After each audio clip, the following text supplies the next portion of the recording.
Hello दोस्तों, मैं हूँ फ़रा और आज मैं बात करने वाली हूँ कि क्या होगा लॉकडाउन के बाद इंडिया में। चाइना के वुहान में जब लॉकडाउन हटा तो वहाँ की कैसी स्थिति रही है, ये देखते हुए मैं इसका अंदाज़ा लगाने की कोशिश करूँगी कि इंडिया में जब लॉकडाउन हटेगा तो क्या होगा हमारे यहाँ। वुहान, जिस सिटी में कोरोना वायरस ने जन्म लिया, वहाँ 76 डेज़ के बाद 7 अप्रैल को लॉकडाउन हटा लिया गया है, लेकिन ज़िंदगी नॉर्मल होने में अभी वक्त लगेगा। आइए जानते हैं वुहान का हाल और उससे अंदाज़ा लगाते हैं कि क्या होगा इंडिया में जब लॉकडाउन ख़त्म होगा। वुहान में इस बीमारी ने सैकड़ों हज़ारों लोगों की जान ले ली, लेकिन इसका मानसिक प्रभाव जो पड़ा है वो दशकों तक चलेगा। इस बात का अंदाज़ा हमारे गवर्नमेंट ऑफ इंडिया ने पहले ही लगा लिया है, जिसकी वजह से उन्होंने एक टोल फ्री नंबर प्रोवाइड दिया है जिस पे आप कॉल कर से अपनी, अगर आपको कुछ डिप्रेशन हो रहा है या किसी तरह की मानसिक तनाव हो रहा है तो आप उस पे कॉल करके आप एडवाइस पा सकते हैं कि आप किस तरह से हैंडल करें ये लॉकडाउन के मानसिक तनाव को।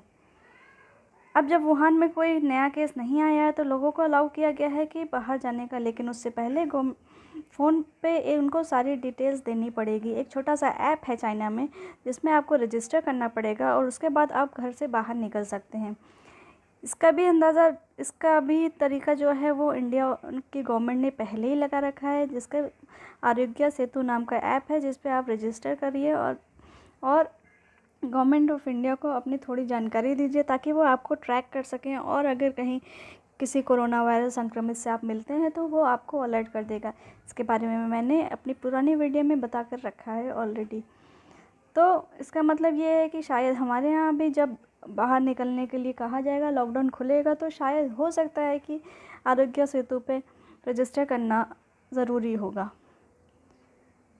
उसके अलावा लॉकडाउन जब हटा वुहान में तो ऑलमोस्ट 55,000 लोग जो है वुहान छोड़कर ट्रेन से अपने अपने घर जाना चाहते थे, और कार का भी काफ़ी रश दिखा वुहान में। इससे हम अंदाज़ा लगा सकते हैं कि ट्रेन जब स्टार्ट होगी तो यहाँ पे भी बहुत ज़्यादा भीड़ होगी, लोग अपने अपने घर जाना चाहेंगे, और ये अपने आप में एक बहुत बड़ा चैलेंज होगा गवर्नमेंट के लिए कि इसको कैसे टैकल करें, क्योंकि इसका अंदाज़ा हम लोगों ने ऑलरेडी पहले लगा रखा है। गवर्नमेंट ट्रेन नहीं चली थी, सिर्फ अफवाह पर बहुत ज़्यादा भीड़ इकट्ठी हो गई थी, की वजह से काफ़ी परेशानी उठानी पड़ी थी।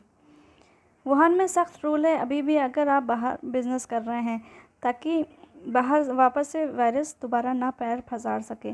स्कूल अभी भी बंद हैं, वहाँ पर लॉकडाउन खुल गया है लेकिन स्कूल बंद है, तो शायद इंडिया में भी लॉकडाउन खुल जाएगा, बिज़नेस स्टार्ट होंगे, लेकिन शायद स्कूल बाद में खुलेगा। वुहान के लोगों को आइसोलेट होने या घर पे रहने के लिए ज़्यादा कहना नहीं पड़ रहा है, क्योंकि ये जो एक्सपीरियंस उनके साथ हुआ है वो उसने बहुत गहरा ज़ख्म छोड़ रखा है उनके दिमाग पे, जिससे निकलने के लिए उसमें टाइम लगेगा। शायद इंडिया में भी जब लोग वायरस से डायरेक्टली और इनडायरेक्टली इफ़ेक्ट हुए हैं, उन्हें भी बाहर निकलने में काफ़ी टाइम लगेगा और शायद उन्हें भी हेल्प की ज़रूरत पड़ेगी, क्योंकि जो बात दिमाग में असर करती है वो काफ़ी टाइम तक नहीं निकलती है। वुहान में बच्चे बाहर निकल रहे हैं लेकिन मास्क लगा के और बाकी प्रिकॉशंस लेकर। शायद ये हमारा भी लाइफस्टाइल बनने वाला है। लॉकडाउन के बाद भी शायद हमें भी मास्क लगाना पसंद, हम लोग भी चाहेंगे कि मास्क लगा कर ही बाहर निकलें और प्रिकॉशन लेकर ही रखें।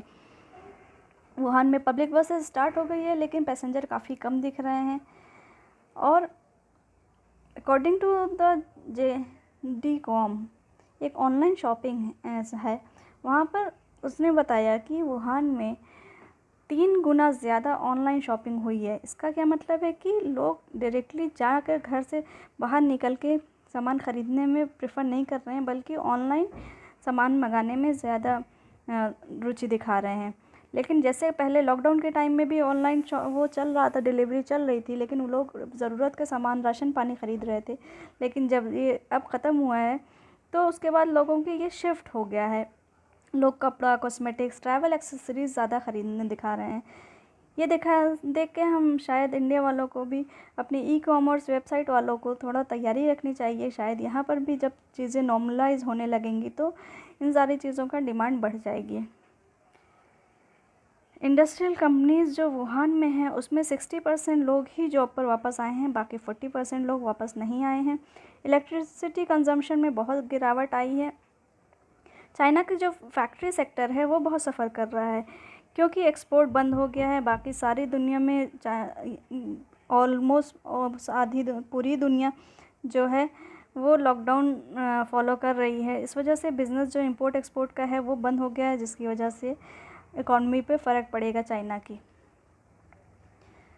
इकॉनमी पे। तो इंडिया के भी बहुत फ़र्क पड़ने वाला है, और सिर्फ एक्सपोर्ट की वजह से नहीं, बाकी देखिए आगे क्या होता है, किसकी वजह से कितना फ़र्क पड़ता है, वो आने वाला वक्त ही बताएगा।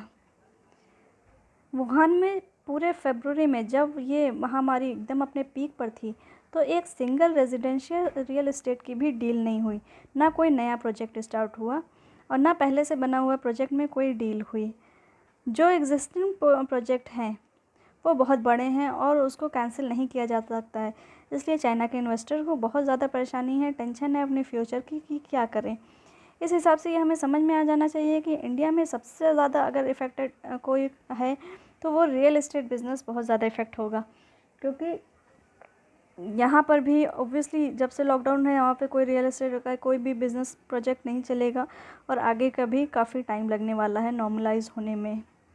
ज़्यादातर स्मॉल बिज़नेस वुहान में काफ़ी ज़्यादा इफ़ेक्ट हुए हैं, क्योंकि कैश की कमी है। इसकी वजह से लोग स्मॉल बिज़नेस के जो एम्प्लॉयर हैं वो हायर नहीं कर रहे हैं अपने पुराने एम्प्लॉयज़ को, और जो सामान उनके पास पड़ा था इन्वेंट्री में वो बिक नहीं पाया है, जिसकी वजह से उनका जो स्मॉल बिज़नेसेस हैं वो बहुत इफ़ेक्ट हुए हैं। और सबसे ज़्यादा जॉब भी स्मॉल बिज़नेस वालों में ही जाने वाली है, और इंडिया में भी स्मॉल बिज़नेस में बहुत ज़्यादा असर होने वाला है, और इसी सेक्टर में सबसे ज़्यादा जॉब जाने वाली है। इस मंथ वुहान के बहुत बड़े रेस्टोरेंट ग्रुप ने सबने मिल के एक गवर्नमेंट को लेटर लिखा है, जिसमें उनको रेंट रिलीफ लोन की मांग की है, क्योंकि फूड मार्केट के लिए ये जो महामारी है टोटल डिज़ास्टर साबित हुई है। हमारे यहाँ इंडिया में लॉकडाउन से पहले ही काफ़ी ज़्यादा नुकसान हो गया था सिर्फ चिकन के मार्केट में, क्योंकि ये अफवाह फैल गई थी कि कोरोना चिकन से होता है। इससे अंदाज़ा लगाना मुश्किल नहीं होगा कि जो पूरे फूड इंडस्ट्री को कितना बड़ा लॉस हुआ है, और उसको पूरा करने के लिए गवर्नमेंट कोई कदम उठाएगी या नहीं, ये तो देखने आने वाला टाइम ही बताएगा। अगर हम वुहान की लाइफ को देख के ये अंदाज़ा लगा सकते हैं कि ये लड़ाई अगर हम जीत जाएंगे, जो कि मुझे यकीन है कि ये लड़ाई हम ज़रूर जीतेंगे कोरोना वायरस से, लेकिन हमें इस आगने वाले संघर्ष का सामना करने के लिए खड़े होना होगा। उसके लिए तैयार रखना पड़ेगा अपने आप को।